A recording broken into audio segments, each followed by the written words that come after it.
सच्ची श्रद्धांजलि अर्पित की और कहीं न कहीं सुखराम, उनके बेटे मोहित के योगदान की भी चर्चा की और कहा कि किस तरीके से हरमोहन सिंह ग्राम सभा में एक प्रधान से होकर के सीधे राज्यसभा तक पहुंचे और सामाजिक न्याय की लड़ाई उन्होंने लड़ी, जिसे आगे अमृत महोत्सव के 25 साल में बढ़ाना है। उन्होंने साफ शब्दों में कहा कि सामाजिक न्याय का मतलब क्या है कि हर व्यक्ति को समान अवसर मिले, समान अधिकार मिले, कोई भी किसी प्रकार से वंचित न रहे। एक नई लड़ाई और बातों बातों में समाजवाद के वर्तमान स्वरूप पर भी चर्चा करते हुए कहा कि समाजवाद जो है वो समानता का प्रतीक है और यदि असमानता होगी तो समाजवाद कैसे चलेगा। ये लोहिया जी की बातों का जिक्र करते हुए उन्होंने कहा। आज हम इसी पर चर्चा करेंगे और ये जानने का प्रयास करेंगे कि मोदी का कानपुर मिशन, सपा परिवार में उनका संबोधन क्या मायने रखता है और क्या ये 2024 की जो लड़ाई आ रही है उसका एक संबल बनेगा। क्योंकि सच बात तो एक ये है कि चौधरी हरमोहन सिंह का गढ़ कानपुर और उसके आसपास तो है ही है, लेकिन यदुवंश समाज को लेकर के जो उन्होंने ऑल इंडिया अपनी पैठ बनाई थी, अध्यक्ष भी थे, आज सुखराम उसके उपाध्यक्ष हैं, उसके माध्यम से केरल, मध्य प्रदेश, झारखंड सब में और प्रधानमंत्री का ये संबोधन आज उस पूरे देश के यदुवंश समाज के लिए चिंतन और मनन का विषय बन गया है। इस चर्चा में भाग लेने के लिए हमारे साथ हैं वरिष्ठ पत्रकार डॉक्टर संजीव मिश्र। संजीव जी का मैं बहुत बहुत स्वागत करता हूं। संजीव जी, ये जो अभी प्रधानमंत्री ने संबोधन किया चौधरी हरमोहन सिंह की 10वीं पुण्यतिथि में, आपको क्या लगा? इनका मुख्य संदेश क्या था अपने भाषण से? देखिए, प्रधानमंत्री का इस कार्यक्रम में आना दो तरह की चीज़ों को स्पष्ट करता है। एक तो ये कि प्रधानमंत्री उस कार्यक्रम में आए जो अभी तक जिस कार्यक्रमों में हमेशा समाजवादी पार्टी के मुख्यमंत्री आते रहे। मुख्यमंत्री मतलब जब मुलायम सिंह थे तो वो आते थे, अखिलेश जी आते थे, उनके विधानसभा अध्यक्ष आते थे। कुल मिला के समाजवादी पार्टी का एक तरह से वो स्थान था। पिछले वर्ष से इसमें बदलाव आया। शायद कहीं ना कहीं हरमोहन सिंह के परिवार ने देश में चल रही हवा भांपी होगी, तो अपनी तीसरी पीढ़ी को उन्होंने भाजपा ज्वाइन कराई। ये सब बड़ा स्ट्रेटेजिक है। मोहित यादव भाजपा में जाते हैं। मोहित यादव की उपलब्धि सिर्फ इतनी है प्रारंभिक दौर पर कि वो हरमोहन सिंह के परिवार से जुड़े हुए हैं। अब परिवारवाद का भीषण विरोध करने वाली भाजपा यहाँ पर एक परिवार के अगली पीढ़ी के व्यक्ति को सिर्फ इसलिए प्रश्रय देती नजर आ रही है। खुद मुख्यमंत्री प्रधानमंत्री ने इस पूरे भाषण में 3 नाम बार बार लिए, दादा का नाम, उनके पिताजी का नाम और पोते का नाम, मतलब हरमोहन सिंह जी का नाम, सुखराम जी का नाम और इसके बाद मोहित यादव का नाम। तो ये तो निश्चित रूप से एक सवाल है कि क्या परिवारवाद इस तरह पोषित नहीं हो रहा है। बट अभी सवाल पे नहीं जाते हैं। अभी तो जो इस पूरे भाषण का जो चर्चा कर लेते हैं, तो सबसे पहली बात यह है कि देखिए, अभी राजस्थान में चुनाव है। राजस्थान की जो हरियाणा से जुड़ी बेल्ट है वहाँ बहुत यादव हैं, वो भी इनके निशाने पर हैं। अभी आंध्र प्रदेश में जब उपचुनाव हुए तो भारतीय जनता पार्टी ने एक यादव को टिकट दिया था उपचुनाव में और बाकायदे उसके सरनेम यादव जोड़ के उसका प्रचार किया था। जब टिकट जारी हुए तो सामान्यतः हम लोग, बहुत सारे उत्तर भारतीयों को नहीं पता है कि आंध्र प्रदेश में भी यादव होते हैं, लेकिन चूंकि पूरे देश में यादव समाज के लोग हैं, यदुवंश के लोग हैं, तो एक ये मैसेज देना था। और ये यादव महासभा का कार्यक्रम होता है, उसमें पूरे देश से लोग आते हैं, तो एक ये मैसेज देने की कोशिश होगी प्रधानमंत्री की कि नहीं, हम लोग हैं। उत्तर प्रदेश के चुनाव में जो 2024 में उत्तर प्रदेश का देश का लोकसभा चुनाव होगा, उसमें उत्तर प्रदेश की अपनी एक महत्वपूर्ण भूमिका होती है 80 लोकसभा सीटों के कारण। और उसमें शिवपाल को भाजपा ने तो तोड़ा कि नहीं तोड़ा क्या पता, लेकिन समाजवादी पार्टी से शिवपाल दूर हो चुके हैं। और ये सबको पता है कि जो ये सुखराम वाला की जो टीम है सपा के अंदर, ये थोड़ी थोड़ी शिवपाल के पास ज्यादा मानी जाती थी। जब मुलायम सिंह जी के बाद, मुलायम सिंह के तो क्लोज थे हरमोहन सिंह जी, लेकिन जो सुखराम वाली टीम थी ये शिवपाल जी के साथ मानी जाती थी। तो कहीं ना कहीं इसको उससे भी जोड़ा जा रहा है कि कहीं ये शिवपाल जी की गणित तो नहीं है कि मोहित यादव को बीजेपी के पास लाना, क्योंकि अचानक ये कैसे हो सकता है कि एक समाजवादी परिवार का व्यक्ति, एक बेटा इतना सक्रिय हो जाए कि वो सीधे उप मुख्यमंत्री को पकड़ ले। पिछली बार मुख्यमंत्री का वर्चुअल संबोधन हुआ था और तत्कालीन प्रदेश अध्यक्ष और तत्कालीन उप मुख्यमंत्री दिनेश शर्मा यहाँ खुद आए थे, स्टेट मेहरबान सिंह का पूर्वा। इस बार सतीश महाना जी वहां गए, विधानसभा अध्यक्ष के हैं, और दिनेश शर्मा अब हालांकि विधायक हैं सिर्फ, लेकिन वो भी आए हैं, पूर्व उप मुख्यमंत्री तो हैं ही, और प्रधानमंत्री का संबोधन हो रहा है। तो कानपुर और आसपास के लिए और यादव बहुल क्षेत्रों के लिए बहुत मजबूत बात यह है कि सपा के जो यादव गढ़ में, सपा का गढ़ तो नहीं कह सकते सीधी तौर पर, लेकिन यादवों के बीच में भारतीय जनता पार्टी भूपेंद्र यादव से लेकर तमाम यादव नेताओं को उधर आगे बढ़ा ही रही है।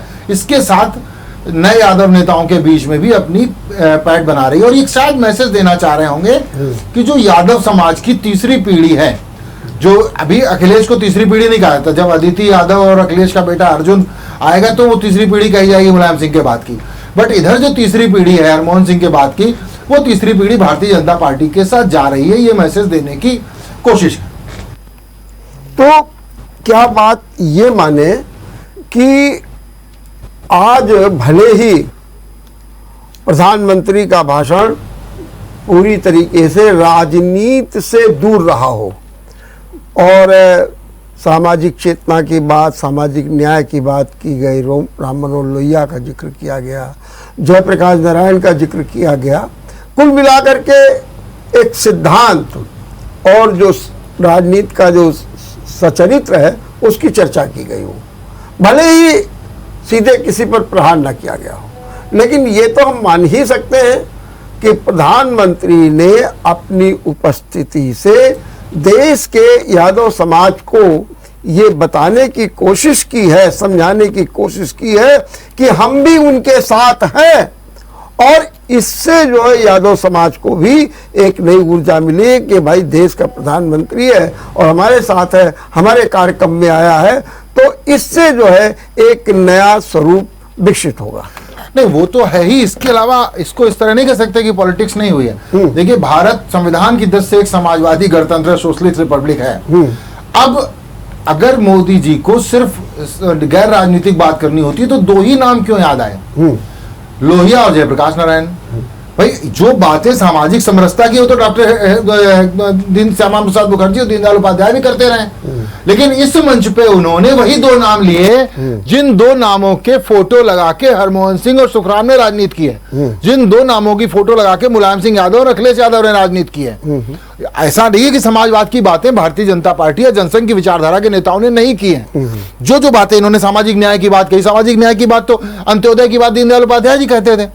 देखिए, उन्होंने दीनदयाल उपाध्याय का उदाहरण नहीं दिया, उन्होंने सामाजिक न्याय की बात, समाजवाद की बात करते समय डॉक्टर लोहिया और जयप्रकाश नारायण का। तो मोदी जी, लेकिन अटल जी का तो जिक्र किया उन्होंने, अटल जी का जिक्र उन्होंने उस एक क्या सरकारों पे, क्योंकि उनको यह भी साबित करना था कि सपा की सरकार नहीं तो कोई बात नहीं, हम हैं तुम्हारे लिए, है ना। तो यहां पर वो अटल जी का जिक्र समाजवाद और सामाजिक न्याय के लिए नहीं कर रहे थे, वो अटल जी का जिक्र कर रहे थे कि भैया कोई बात नहीं, सरकारें आएंगी जाएंगी, देश रहना चाहिए, देश रहेगा तो प्रधानमंत्री रहेगा, प्रधानमंत्री रहेगा तो हम रहेंगे। तो कुल मिला के इसको उन्होंने जो बताने की कोशिश की वो ये की कि देखो मोहित बेटा, कोई चिंता की बात नहीं है, बाबा नहीं है, हम हैं। और उन्होंने कहा कि कोई व्यक्ति दुनिया से चला जाता है उसकी विचारधारा रहती है। उन्होंने हरमोहन सिंह जी की विचारधारा के साथ अपने आप को जोड़ा। तो इसलिए ये कहना कि प्रधानमंत्री नरेंद्र मोदी एपॉलिटिकल रहे हैं, मुझे नहीं लगता, क्योंकि प्रधानमंत्री नरेंद्र मोदी इस पूरे एपिसोड में, इस पूरे भाषण में अगर वास्तव में एपॉलिटिकल होते तो शायद नेहरू जी का भी नाम लेते। नेहरू जी ने भी तो सामाजिक न्याय की बातें कही थी, लेकिन उन्हीं दो नेताओं का नाम लेना जिनके चित्र समाजवादी मंचों पर लगते रहे हैं, तो ये तय करता है कि नरेंद्र मोदी जी के भाषण को लिखते समय या भाषण पर विचार करते समय समाजवाद की छाया रही है, और वो समाजवाद कहीं ना कहीं निश्चित रूप से आज परिलक्षित हुआ है। ठीक बात है। तो संजीव, अगर बात करें तो ये जो कुल मिलाकर के आज एपिसोड हुआ है, इसका क्या इम्पैक्ट पड़ेगा ऐसे समय पर जबकि समाजवादी पार्टी बुरी तरीके से फंसी हुई है, अखिलेश बुरी तरीके से फंसे हुए हैं। देखिए, चाचा ने साथ दे दिया, छोड़ दिया, राजभर टूट करके चले गए, अन्य भी टूट गए। हालांकि अब माना जा रहा है कि महान दल लौट रहा है, लेकिन वो कोई मान नहीं रखता। और जो मुसलमानों के भी कुछ संगठन हैं, तो वो भी जो है पूरी तरीके से विरोध में उतरे हैं, खासतौर से पश्चिम के। पूर्वांचल में राजभर चुनौती देंगे, पश्चिम में मुसलमान संगठन देंगे। तो क्या आपको लगता है कि ऐसे दौर में जबकि अखिलेश बुरी तरीके से फंस गए, इनको समझ में नहीं आएगा क्या होगा, तो ये जो कार्यक्रम हुआ या जो मोदी का संबोधन है, ये कहीं ना कहीं नई चेतना देगा? नहीं, देखिए, आप हॉल देख रहे थे, ये जो लोग कानपुर में रहते हैं, आसपास के लोग रहते हैं, तो ये तय बात जानते हैं कि यहाँ यादवों के बीच जो मास इम्पैक्ट है वो हरमोहन सिंह जी के परिवार का उस तरह का मास इम्पैक्ट नहीं है। ये विधान परिषद, राज्यसभा पहुंचे लोग हैं, इनमें से सीधा चुनाव लड़के कोई बहुत जल्दी कोई नहीं पहुंचा इनके परिवार से। कई बार ये चीज नकारात्मक भी होती है। तो अभी समाजवादी पार्टी के पास कहने के लिए है कि इनको तो हम ही बनाते रहे हैं। हो सकता है आगे किसी चुनाव में मोहित यादव को आगे करके इनको एक मास लीडर बनाने की कोशिश हो। तो मुझे लगता है कि उसकी ये शुरुआत हो सकती है। एक मोरल इम्पैक्ट पड़ सकता है, एक नैतिक दबाव पड़ सकता है समाजवादी पार्टी पर कि हमारे इतने क्लोज थे, हम इनको शौर्य चक्र मिला था, हमारे उसके बाद इनको हम राज्यसभा ले गए, इनको हमने विधान परिषद का सभापति तक बनाया, इसके बावजूद ये लोग शिफ्ट हो रहे हैं। तो ये नैतिक, ये सामाजिक बदलाव का संदेश तो जा सकता है, लेकिन उत्तर प्रदेश में इसका वोटों पे बहुत असर पड़ेगा वो मुझे नहीं लगता। क्योंकि अगर ये पढ़ना होता तो पिछले साल भी तो मुख्यमंत्री खुद वर्चुअल संबोधित किए थे, तब तो उप मुख्यमंत्री दिनेश शर्मा प्रदेश अध्यक्ष खुद आए थे यहाँ कार्यक्रम में, और सुखराम से ने उससे बहुत दूरी बना के रखी थी तब तो। आज के इसमें सिर्फ इतनी सी बात कही जा सकती है, बदलाव आया है कि चूंकि सुखराम अब विधान परिषद सभापति भी नहीं है, विधान परिषद सदस्य भी नहीं है, तो सुखराम का नाम 2 बार प्रधानमंत्री ने लिया, एक बार मोहित यादव का नाम लिया। तो ये इस परिवार के लिए उपलब्धि है कि प्रधानमंत्री उनको रिकॉग्नाइज कर रहे हैं, और रिकॉग्नाइज करने के साथ इस देश में यादवों के नेता मुलायम सिंह और अखिलेश एकमात्र नहीं है, ये मैसेज देने की कोशिश कर रहे हैं। क्योंकि हरमोहन सिंह का परिवार, सुखराम, मोहित, इनकी वास्तविक लोकतांत्रिक स्थिति, सामाजिक स्थिति क्या है, कितने चुनाव लड़े हैं, किस तरह से विधान परिषद या सभा से या राज्यसभा में गए, क्या हुआ, ये यहाँ के लोग तो जानते हैं। लेकिन पूरे देश के यादव समाज के लिए हरमोहन जी वास्तव में बहुत बड़े नेता थे, और यहाँ के लिए बहुत बड़े नेता थे। हरमोहन सिंह जी ने मेहरबान सिंह के पूर्वा को के आसपास से लेके और पूरे यादव बेल्ट में बहुत काम किया, उनकी बड़ी पूछ थी और वो बड़े बहुत अलग तरह से पहचाने जाते थे। तो उस वाले हरमोहन सिंह के फैक्ट को निश्चित रूप से आगे के चुनाव में भाजपा करेगी। दूसरा क्या है कि अब अगले के चुनाव में जब मोहित यादव भाजपा के मंच पर होंगे, तो एक अपने बाबा की फोटो, जिसे मोहित यादव ने अपने स्वागत भाषण में रामगोपाल जी का भी नाम लिया था, जो हरमोहन सिंह जी के बड़े भाई थे और जो इनके घर में वास्तव में समाजवाद की शुरुआत करने वाले थे, तो उनका भी नाम लिया, बड़े बाबा का।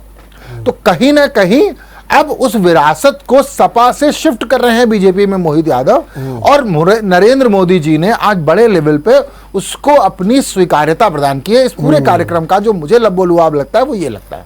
तो क्या आपको लगता है कि जो समाजवादी पार्टी है उस पर कोई इफेक्ट नहीं पड़ेगा, उसकी राजनीति पर कोई इफेक्ट नहीं पड़ेगा, केवल एक ये नया प्रयास शुरू किया गया है मोहित यादव के माध्यम से या सुखराम के माध्यम से कि इस यादव को बीजेपी में शिफ्ट करने की बात हो रही है? और एक और भी बात हम आपको बताएं कि माना ये जाता है कि यादव समाज में 2 उपजातियां होती हैं, एक कमेरिया और एक घोषी। जो हरमोहन सिंह जिससे आते हैं वो घोषी समाज है, और कहा जाता है कि यादवों में 75% घोषी हैं, कमेरिया से मुलायम सिंह है, और उनकी जो संख्या मानी जाती है मात्र 25% है। क्या इस बात के भी प्रयास होंगे कि इन दोनों में अंतर पैदा करके और घोषी समाज को शिफ्ट किया जाए? ऐसा भी प्रयास होगा? नहीं, देखिए, चुनाव और राजनीति कुछ भी करा सकती है, इसलिए ये कहना कि नहीं होंगे तो नहीं। अयोध्या में ये भी नहीं कह सकता हूँ कि इम्पैक्ट नहीं पड़ेगा। निश्चित रूप से समाजवादी पार्टी के वोट बैंक पे भले तात्कालिक असर ना पड़े, लेकिन जब आप नैतिक, जिसे बोला अखिलेश यादव इसमें बहुत परेशान है चारों तरफ से। आप देखिए क्रॉस वोटिंग हो रही है, आप देखिए कि उनकी पार्टी को से शिवपाल यादव सभा उनकी पार्टी के टिकट पर जीतने के बाद भी दूरी बना रहे हैं। चाचा भतीजे का द्वंद्व फिर से शुरू हो गया है उधर राजभर। तो जब वो कोई चारों तरफ से परेशान है, विधानसभा में बहुत बड़ी बड़ी बातें करने, तमाम बड़ी बड़ी रैलियों में भीड़ होने के बावजूद अखिलेश चुनाव हार चुके हैं। इसलिए ये कहना कि कोई इम्पैक्ट नहीं पड़ेगा, ऐसा तो नहीं मान सकते। हाँ, बट वो इम्पैक्ट बहुत पॉजिटिव होगा ये नहीं कहा जा सकता, या बहुत क्रांतिकारी होगा ये नहीं कहा जा सकता। वो 1-2%, 3% का हो सकता है, और भारतीय जनता पार्टी इसे अपनी उपलब्धि मानेगी, क्योंकि अभी तो यादवों को का थोक वोट बैंक माना जाता है। भाजपा इसमें कोशिश कर रही है लगातार यादव नेताओं को आगे करके। मध्य प्रदेश में सुभाष यादव को उन्होंने आगे किया, मध्य प्रदेश से इधर यहाँ भूपेंद्र यादव को एक्टिव किया। इसे पूरे देश में वो यादव नेताओं को एक्टिव कर रहे हैं। तो निश्चित रूप से भारतीय जनता पार्टी के उन्हीं प्रयासों को, और कहीं ना कहीं भाजपा चाहती है कि यादव वोट बैंक का एक बड़ा हिस्सा उनके साथ आ जाए। उनको मालूम है कि यादव मुसलमान नहीं है, जिसे मुसलमानों के ऊपर उसने बहुत प्रयास करके देख लिया, तो उन्होंने मुसलमानों को टिकट देना बंद कर दिया, और कुल मिला के उन्होंने हार जैसी मान ली है। कहते नहीं है सार्वजनिक रूप से, लेकिन एक भी मतलब जो जीत जब सरकारें बन जाती हैं तो किसी एक अपने कार्यकर्ता को मंत्री बना देते हैं और उसको बाद में विधान परिषद भेज देते हैं, अन्यथा कोई ये संकट होता है। तो अब इस संकट से निपटने के लिए, ये संकट यादवों में ना पैदा हो जाए, इसके लिए प्रयास हो रहे हैं, और ये प्रयास निश्चित रूप से सफल होंगे। एक बात और भी है कि भारतीय जनता पार्टी ने जब अपना विश्लेषण किया तो उसने ये देखा कि 2017 के बाद से जो चुनाव हुए हैं, तो पहले जो चुनाव होते थे उसमें यादव के 72 से 73% तक वोट ले जाते थे, समाजवादी पार्टी मुलायम सिंह यादव ले जाते थे। लेकिन इधर जो ट्रेंड देखा गया, और ख़ासतौर से 2019-22 उसमें ये देखा गया कि जो यादव का वोट बैंक जो 72 और 73% तक था अखिलेश के पास, वो शिफ्ट होकर के या कम होकर के मात्र 53% रह गया। वहीं भारतीय जनता पार्टी, जिसे मात्र 6% वोट मिलते थे यादवों के, अब वो 27% मिल रहा है।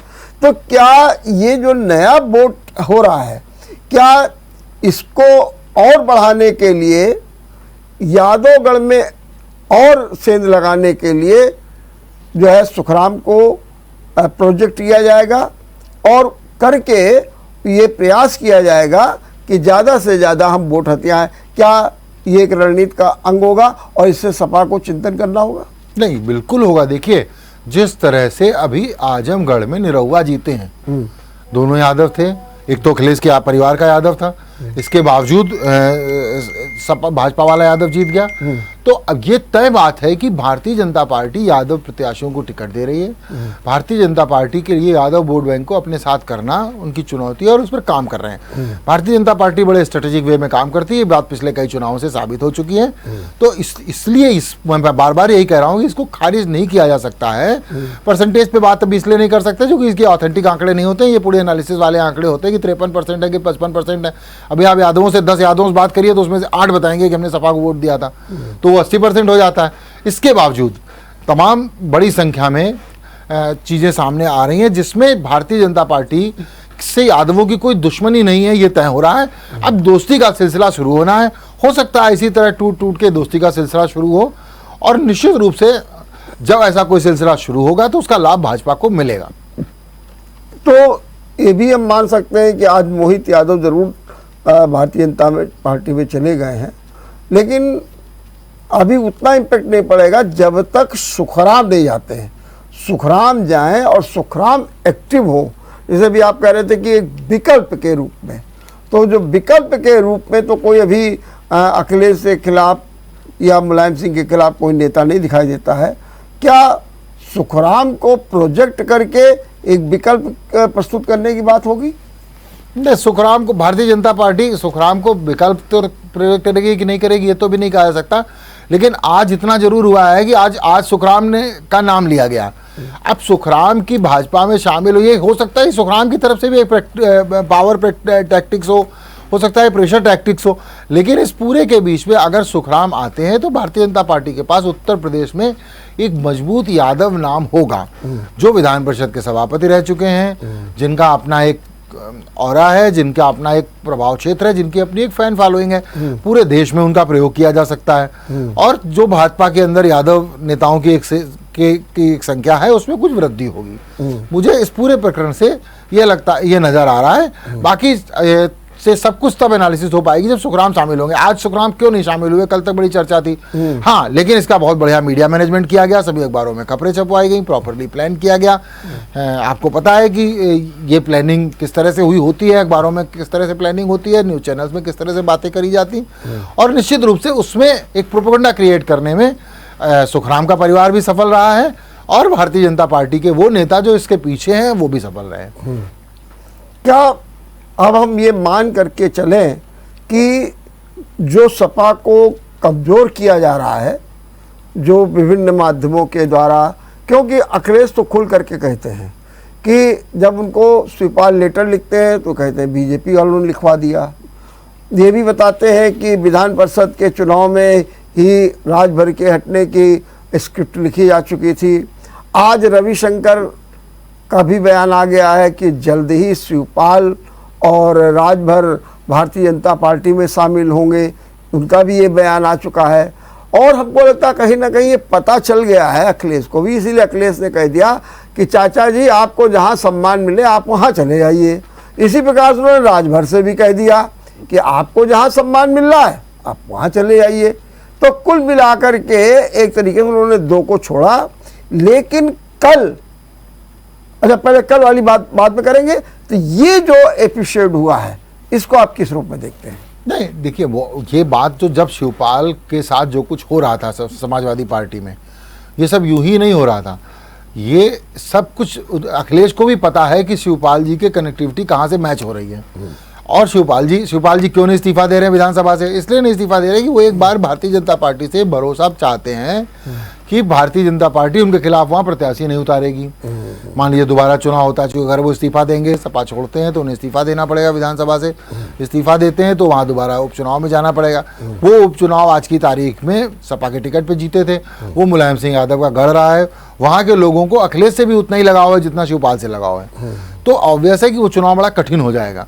तो मुलायम सिंह, शिवपाल सिंह ये चाहते हैं भारतीय जनता पार्टी से कि भारतीय जनता पार्टी ये वादा करे। मुझे लग रहा है भारतीय जनता पार्टी कह रही होगी भैया आगे शामिल हो जाओ हमारी पार्टी में, अब ये अलग दुकान चलाओ, इसके बाद वही हो जैसे सपा के साथ हुआ, वो नहीं होने देंगे। तो कहीं ना कहीं दोनों के बीच कुछ बात चल रही होगी, उसमें रविशंकर जैसे कुछ बयान आ जाते हैं जो इसको हवा दे देते हैं। लेकिन ये तब तक क्लियर नहीं कहा जा सकता चीज़। अब उस दिन राजभर की बात करी जाए तो अब रविशंकर कह रहे हैं कि राजभर सब भाजपा में आ रहे हैं। रविशंकर ने जिस दिन समाजवादी पार्टी ने उन्हें मुक्त किया था उसी दिन बीएसपी जिंदाबाद की बात कही थी अपने बयान में, अपने प्रेस कॉन्फ्रेंस में। तो अब राजभर खुद बसपा जिंदाबाद कह रहे हैं और भाजपा के नेता कह रहे हैं कि वो भाजपा में आ सकते हैं। तो अभी ये सब कुछ कंफ्यूजन की स्थिति में है। और राजभर कैसे जाएंगे? मुख्तार अब्बास के उसको मुख्तार अब्बास कह रहे हैं, मुख्तार अंसारी के जो है बेटे को अपनी पार्टी से टिकट दिए हुए हैं, तमाम कोशिश के बावजूद उसको अपने साथ नहीं कर पाया, उसने वो एब्सेंट हो गया द्रौपदी मुर्मू के वोटिंग से, लेकिन उसने वोट नहीं दिया इनके कहने पे। तो तमाम चीजें हैं जो राजभर को भी इधर जाने से रोकेंगी। नहीं, लेकिन उसमें राजभर का बयान आ गया था। उन्होंने कहा था कि जहां हम जाएंगे वहीं पर उनका बेटा जाएगा। उन्होंने सीधे कह दिया। तो नंबर एक, जहां तक आपने कहा कि मुर्मू में एब्सेंट हो गए, तो एब्सेंट होने का कारण ये भी है कि उनके खिलाफ इतने मुकदमे हो गए, वो फरार चल रहे हैं और पुलिस उनको ढूंढ रही है। तो एक ये भी स्थिति बन गई है।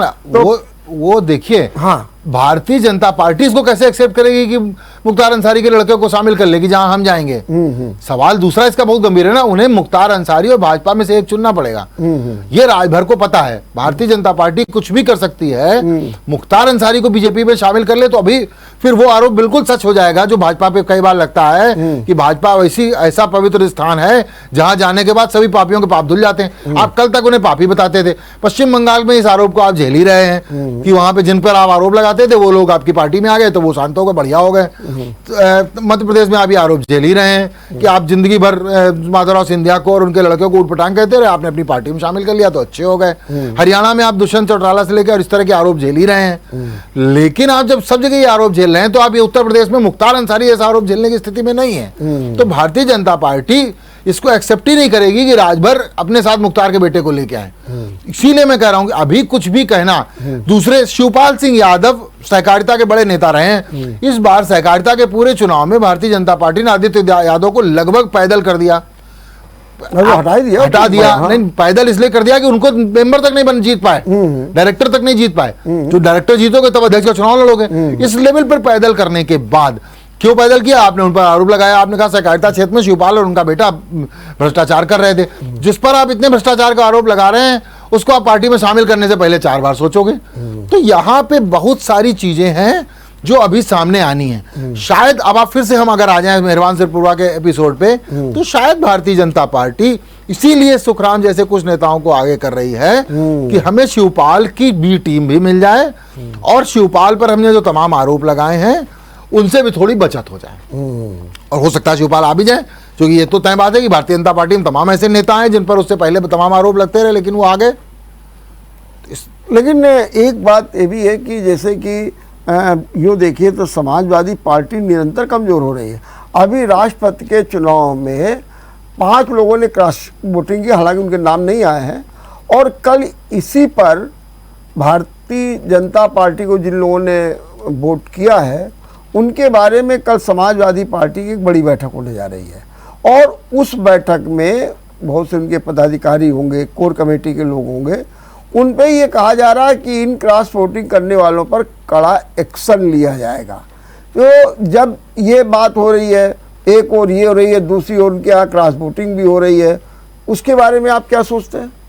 नहीं, वो वही हम लोग उतनी देर से वही बात तो है कि अखिलेश इस समय बहुत कमजोर है उस लेवल पे।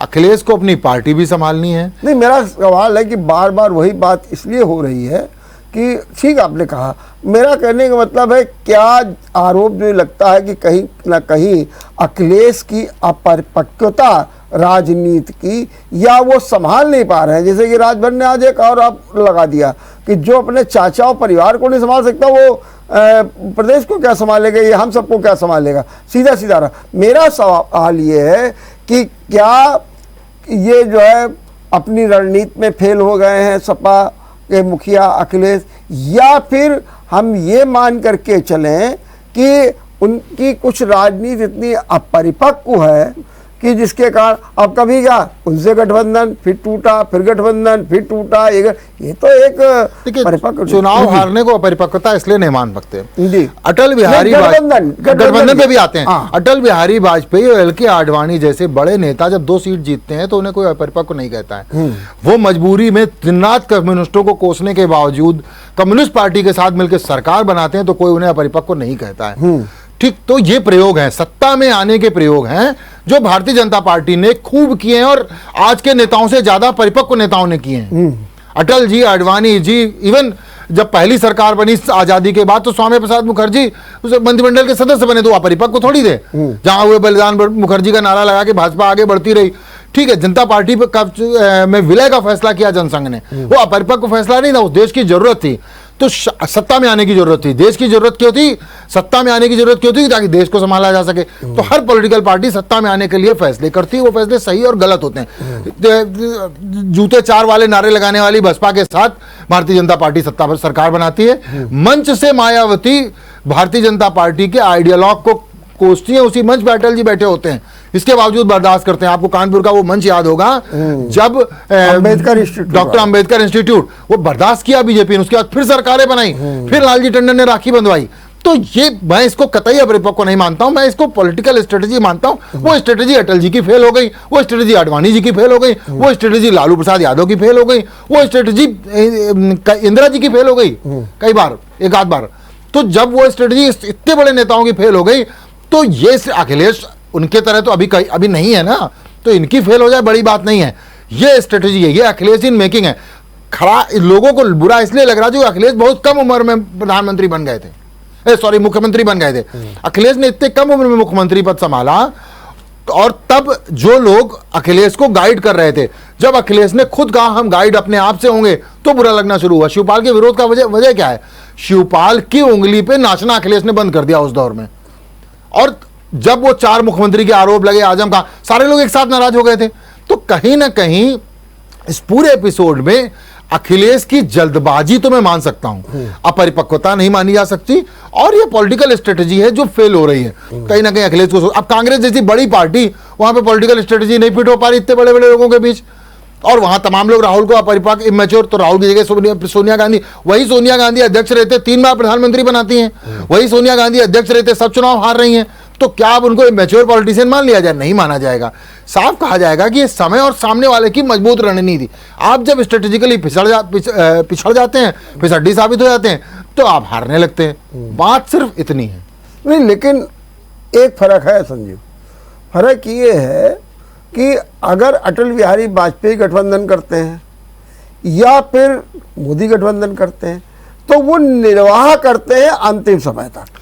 वो बात दूसरी है कि अकाली दल ऐसे अपने किन्हीं कारणों से किसानों के वोट बैंक के कारण टूट जाए, वो दूसरी बात है, लेकिन अंत समय तक निर्वाह करते हैं। अपना दल से काफ़ी खटास आई, लेकिन अंत समय तक निर्वाह किया। यहाँ दूसरी बात है, यहाँ दूसरी बात ये है कि आप कांग्रेस से गठबंधन करते हैं, आप ठीक है, कमज़ोर है, सीट हो गई, आप उनको किनारे कर देते हैं। बसपा से गठबंधन करते हैं, वहाँ आपकी नहीं पटती है, फिर आप कहते हैं तो हम छोटे दलों से करेंगे, और छोटे दलों से करते हैं, वहाँ पर भी आप सक्सेस नहीं कर। तो ये फिर इसको आप क्या मानेंगे? नहीं, ये गठबंधन फिर आप कम्युनिस्ट पार्टी से आप गठबंधन करते हैं, आपका नाता टूट जाता है बीजेपी का। वहां पर जो नाता टूटा था जनता पार्टी में, एक बात सुन लीजिए, नहीं, हम नवासी की सरकार की बात कर रहे हैं, हम आज आपातकालीन की बात नहीं कर रहे हैं। दोबारा जब वीपी सिंह के बाद वाली सरकारें बनी है, कम्युनिस्ट पार्टी से प्रॉपर गठबंधन था बीजेपी का, सरकार में बीजेपी उस समय कम्युनिस्ट पार्टी नहीं था, वहां पर जनता दल और वो सब मिलकर के, आप उस सरकार का हिस्सा थे।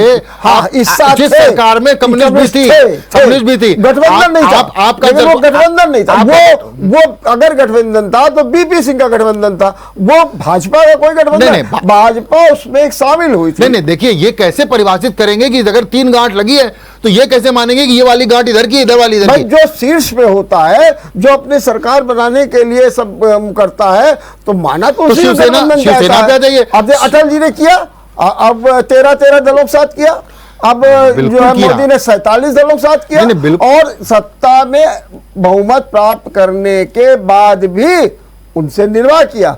एक व्यक्ति है 8 बोले सिर्फ, और उसको भी मंत्री बना देते हैं। तो मेरा कहने का मतलब है कि ये जो राजनीति की दूरदर्शिता है और जो विजन है, वही दूसरी ओर आप निगेटिव वाला काम कर रहे हैं। माना कि बहुत से लोग उनके खिलाफ हैं, मोदी के खिलाफ हो जाते हैं, सब कुछ, लेकिन उनके साथ है। तो राजनीति में थोड़ा धैर्य, साहस, सामंजस्य, ये सब कुछ तो करना ही पड़ेगा। लेकिन क्या अखिलेश ये कर पा रहा है? मेरा सवाल ये है। नहीं, अखिलेश के साथ अंतर समझिए दोनों स्थितियों में।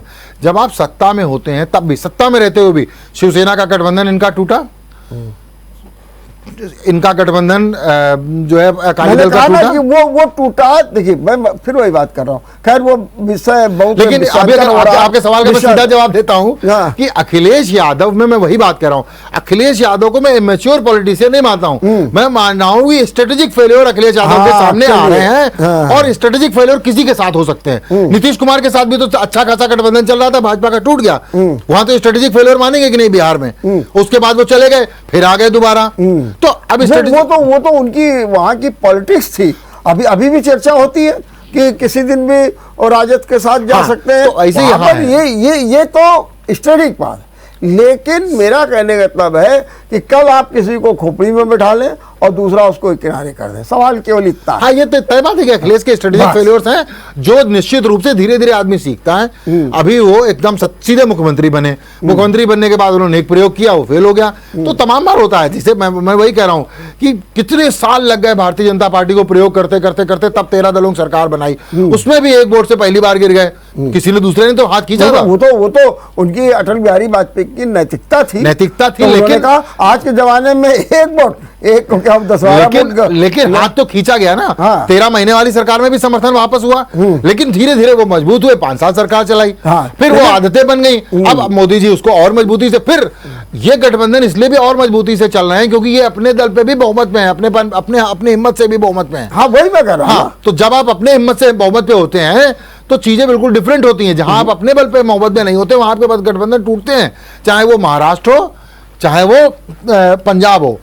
समस्या वही आ रही जब आप बैसाखी पे होते हैं। अखिलेश के साथ प्रॉब्लम ये है कि वो बैसाखी पे तो हैं लेकिन वो अपनी बैसाखी ठीक से संभाल नहीं पा रहे हैं। ठीक बात है।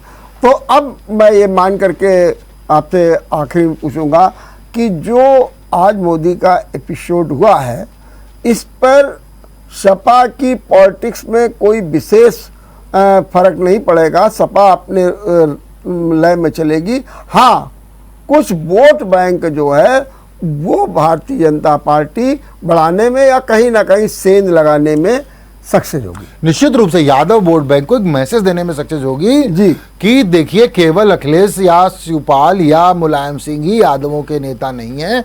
बीजेपी यादव लीडरशिप खड़ी करने की कोशिश कर रही है, जो ये बिहार में भी नहीं कर पाए हैं, उत्तर प्रदेश में ये कोशिश कर रहे हैं। इनके सामने यादव वाली चुनौती सिर्फ उत्तर प्रदेश में नहीं बिहार में भी है। वहां पे भी सुशील मोदी से लेके तमाम नेता हैं, बट एक बड़ी यादव लीडरशिप नहीं खड़ी कर पाया। हालांकि इनकी पार्टी में तमाम यादव नेता हैं, बट लालू के बराबर पैरेलल एक यादव लीडरशिप नहीं खड़ी कर पाए। यही स्थिति उत्तर प्रदेश में है कि तमाम कोशिश के बाद भी मुलायम सिंह और अखिलेश के बराबर यादव लीडरशिप नहीं खड़ी कर पाए। इनकी कोशिश वही है कि उनके बराबर ना सही तो पसंद पे किसी को ले आए, उसके थोड़ा बहुत ऊपर नीचे ले आए, और उसकी स्ट्रेटेजी। और निश्चित रूप से हर राजनीतिक दल को करना चाहिए और भाजपा वही कर रही है। और इसमें आज की जो सभा है उसमें बिल्कुल विफल नहीं कहा जा सकता, थोड़ी बहुत सफलता मिली है और जो आगे और मिल सकती है। ठीक, बहुत बहुत धन्यवाद संजीव, बहुत बहुत धन्यवाद।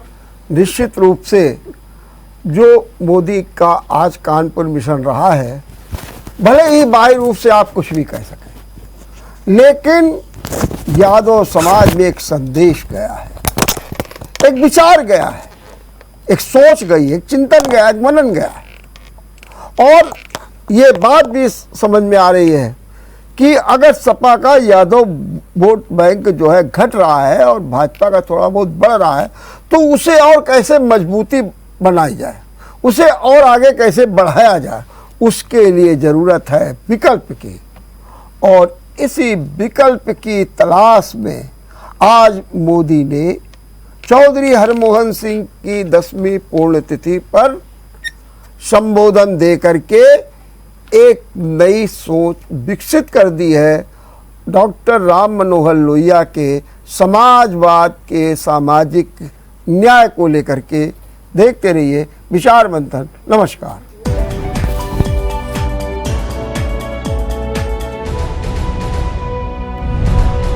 हमारा वीडियो पसंद आया हो तो हमें लाइक करें, सब्सक्राइब करें और ज्यादा से ज्यादा शेयर करें। और हाँ, बेल आइकॉन दबाना ना भूलें ताकि हर खबर का अपडेट आप तक पहुंचे तुरंत।